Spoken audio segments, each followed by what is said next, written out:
Bismillahirrahmanirrahim. Assalamualaikum warahmatullahi wabarakatuh.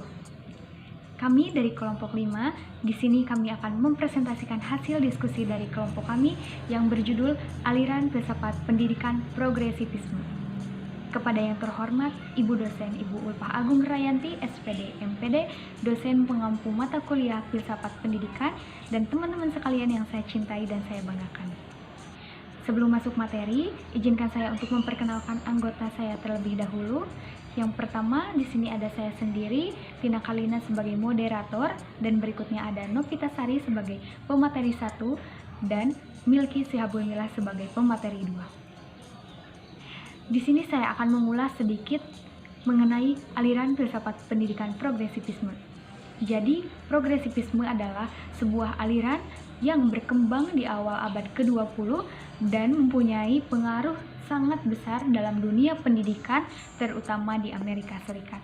Untuk materi selanjutnya akan dipaparkan oleh rekan saya yang bernama Novita Sari dan Milky Sihabul Milah. Kepadanya dipersilahkan. Terima kasih kepada moderator yang telah memberikan kesempatan kepada saya untuk memaparkan materi. Aliran filsafat pendidikan progresivisme. A. Pengertian aliran filsafat progresivisme. Progresivisme berasal dari dua kata, yaitu progres yang artinya kemajuan dan isme yang berarti cara berpikir.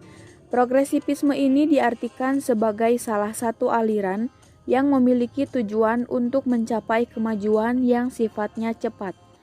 Aliran progresivisme didirikan pada tahun 1918, muncul dan berkembang pada permulaan abad ke-20 di Amerika Serikat.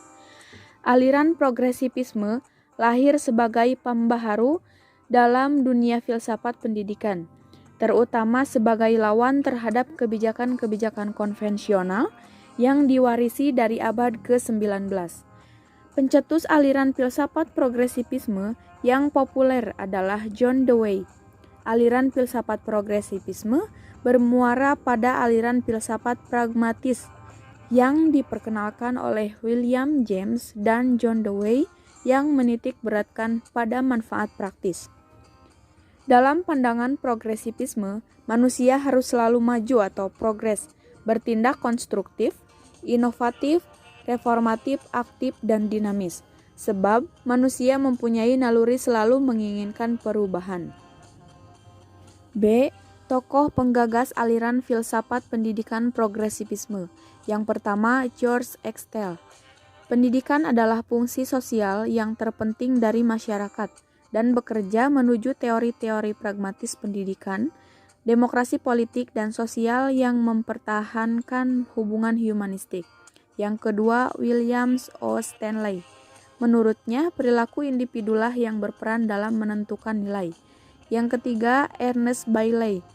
Menyatakan bahwa manusia harus memiliki kemampuan untuk mengembangkan dan menyempurnakan lingkungannya dengan menerapkan kecerdasan yang dimiliki dan menggunakan metode ilmiah untuk menyelesaikan permasalahan yang timbul. Yang keempat, Frederick Cheney. Progresivisme adalah bukan merupakan bangunan filsafat yang berdiri sendiri, melainkan suatu gerakan perkumpulan yang didirikan tahun 1918. Menurutnya, masa sekarang mungkin tidak akan benar pada masa yang akan mendatang. Yang kelima, Lawrence B. Thomas. Mempunyai konsep yang didasari oleh pengetahuan dan kepercayaan bahwa manusia mempunyai kemampuan yang wajar dan dapat menghadapi dan mengatasi masalah-masalah yang bersifat menerka atau mengancam. Yang keenam, William James menegaskan bahwa fungsi otak dan pikiran itu dipelajari sebagai bagian dari mata pelajaran pokok dari ilmu pengetahuan alam. C. Tujuan aliran filsafat pendidikan progresivisme. Tujuan dari aliran filsafat progresivisme dalam pendidikan ialah ingin merubah praktik pendidikan yang selama ini terkesan otoriter menjadi demokratis dan lebih menghargai potensi dan kemampuan anak serta mendorong untuk dilaksanakannya pembelajaran yang lebih banyak melibatkan peserta didik.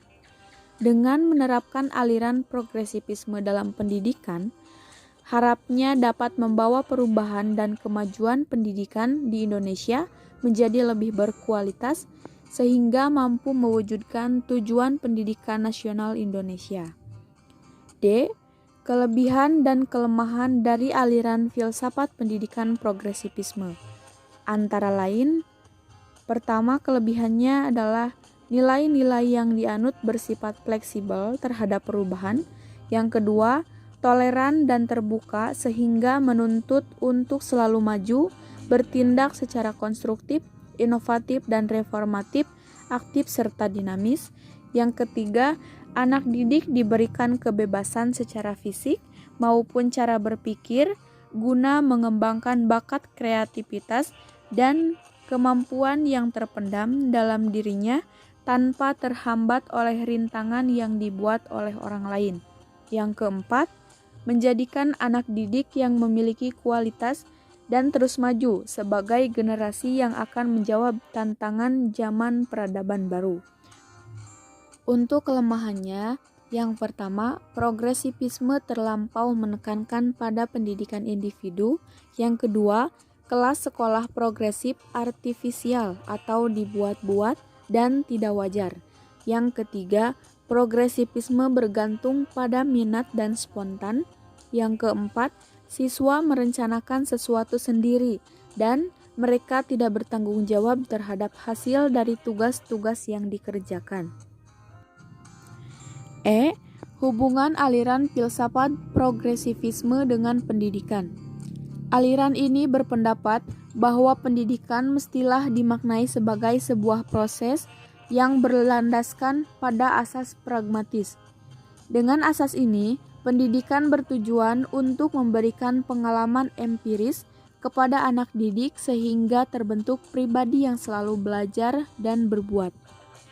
Pendidik progresif selalu melatih anak didiknya untuk mampu memecahkan masalah yang ada dalam kehidupan. Seorang pendidik progresif juga mesti menggiring pemahaman kepada anak didiknya bahwa belajar adalah suatu kebutuhan. Oleh karena itu, anak didik progresif mesti mampu menghubungkan apa yang ia pelajari dengan kehidupannya. Terima kasih kepada moderator yang sudah memberikan kepada saya untuk memaparkan materi. F. Implikasi filsafat pendidikan progresivisme dalam pendidikan. 1. Menurut progresivisme, proses pendidikan mempunyai dua segi, yaitu psikologis dan sosiologis. Dari segi psikologis, pendidik harus dapat mengetahui tenaga-tenaga atau daya-daya yang ada pada anak didik yang akan dikembangkan. Dari segi sosiologis, pendidik harus mengetahui kemana tenaga-tenaga itu harus dibimbingnya. 2. Guru dalam melakukan tugasnya dalam praktek pendidikan berpusat pada anak mempunyai peranan-peranan sebagai fasilitator, motivator, konselor siswa dalam kegiatan belajar sendiri. 3. Guru perlu mempunyai pemahaman yang baik tentang karakteristik siswa dan teknik-teknik memimpin perkembangan siswa, serta kecintaan kepada anak agar dapat melaksanakan peranan-peranan yang baik. 4. Dalam prinsip-prinsip pendidikan, peranan guru tidak langsung melainkan memberi petunjuk kepada siswa. Kebutuhan dan minat siswa akan menentukan apa yang mereka pelajari. Anak harus diizinkan untuk merencanakan perkembangan diri sendiri, dan guru harus membimbing kegiatan belajar. 1. Guru merencanakan pembelajaran yang membangkitkan minat dan rasa ingin tahu siswa. Setiap pembelajaran dalam penerapan filsafat progresivisme diusahakan mengarah pada pembelajaran yang selalu membuka ruang berpikir siswa untuk mencari penemuan-penemuan baru.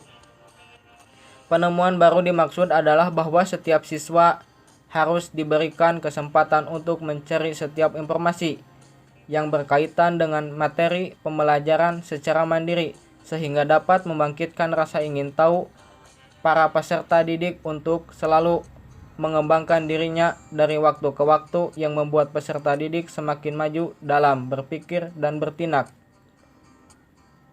2.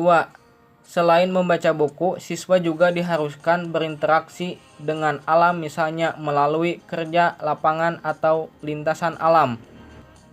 3. Guru membangkitkan minat siswa selalu permainan yang menantang siswa untuk berpikir. 4. Siswa didorong untuk berinteraksi dengan sesamanya dalam rangka membangun pemahaman sosial. 5. Kurikulum menekankan studi alam dan siswa eksposisi terhadap perkembangan baru dalam saintifik dan sosial. 6. Pendidikan sebagai proses yang terus-menerus memperkaya siswa untuk tumbuh dan bukan sekedar menyiapkan siswa untuk kehidupan dewasa. H. Progresivisme juga saling berkaitan dan berhubungan satu sama lain dengan beberapa aliran filsafat pendidikan, diantaranya 1. Aliran materialisme, 2. Aliran naturalisme, 3. Aliran eksperimentalisme, 4. Aliran instrumentalisme, 5. Aliran environmentalisme, 6. Aliran pragmatisme. I. Aliran filsafat pendidikan progresivisme dari segi pendidik, peserta didik, dan kurikulum. A. Segi peserta didik, filsafat progresivisme meletakkan dasar-dasar kemerdekaan dan kebebasan kepada peserta didik. Anak didik diberikan kebebasan secara fisik maupun cara berpikir, guna mengembangkan bakat, kreativitas, dan kemampuan yang terpendam dalam dirinya, tanpa terhambat oleh rintangan yang dibuat orang lain. B. Segi pendidik atau guru. Peran guru dalam suatu kelas yang berorientasi secara progresif adalah berfungsi sebagai seorang pembimbing atau orang yang menjadi sumber, yang pada intinya memiliki tanggung jawab untuk memfasilitasi pembelajaran siswa. Guru berhubungan dengan membantu para siswa mempelajari apa yang penting bagi mereka. Terhadap tujuan ini, guru progresif berusaha untuk memberi siswa pengalaman-pengalaman yang mereplikasi atau meniru kehidupan keseharian sebanyak mungkin. Para siswa diberi banyak kesempatan untuk bekerja secara kooperatif di dalam kelompok. Seringkali pemecahan masalah dipandang penting dilakukan oleh kelompok itu, bukan oleh guru. C. Segi kurikulum. Filsafat progresivisme menghendaki jenis kurikulum yang bersifat luas, fleksibel, dan eksperimental pengalaman. Jadi kurikulum bisa diubah dan dibentuk sesuai dengan zamannya. Untuk itu, sangat diperlukan kurikulum yang berpusat pada pengalaman atau kurikulum eksperimental, yaitu kurikulum yang berpusat pada pengalaman, di mana apa yang telah diperoleh anak didik selama di sekolah akan dapat diterapkan dalam kehidupan nyatanya. Terima kasih kepada rekan saya yang telah memaparkan presentasi pada kali ini, dan dapat ditarik kesimpulan bahwa aliran filsafat pendidikan progresivisme adalah aliran yang berpendapat bahwa pengetahuan yang benar pada masa kini mungkin tidak benar pada masa mendatang. Sekian presentasi dari kelompok kami. Mohon maaf atas segala kekurangan. Kesepian tanpa kekasih. Cukup sekian dan terima kasih. Wassalamualaikum warahmatullahi wabarakatuh.